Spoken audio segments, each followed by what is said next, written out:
Hey guys, welcome back to Digital Digest, and in this video I'm going to show you how to share CapCut project on mobile.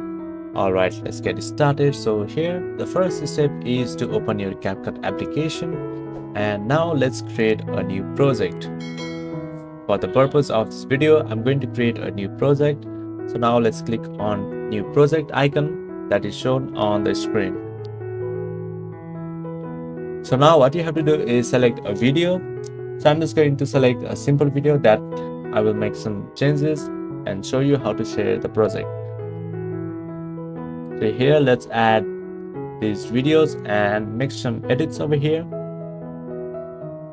So first let's adjust the length.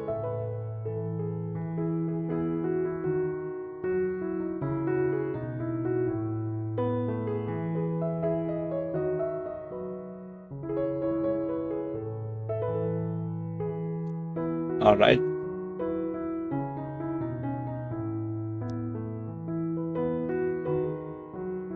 So now what you can do is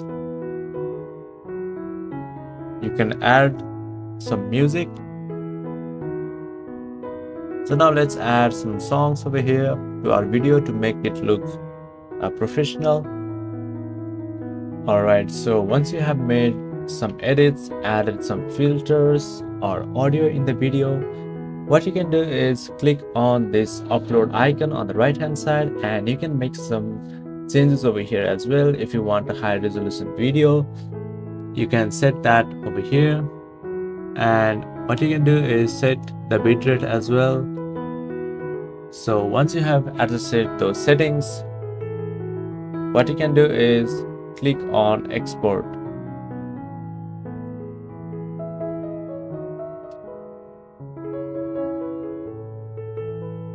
Alright, so over here you can see this is our 1080p quality. So what you can do is click on save to device. So once you have done that, you can see this our project is exporting. So once this export is complete, what you can do is share this project to someone else. So here you can see there are various means of sharing. You can share it through Instagram, you can share it to Facebook or WhatsApp as well, or you can share it to TikTok directly from here as well. So yeah, that's it. That is how you can share your CapCut project on Android. Thank you for watching this video, and I'll see you on the next one. Also, don't forget to subscribe to our channel for more videos like this.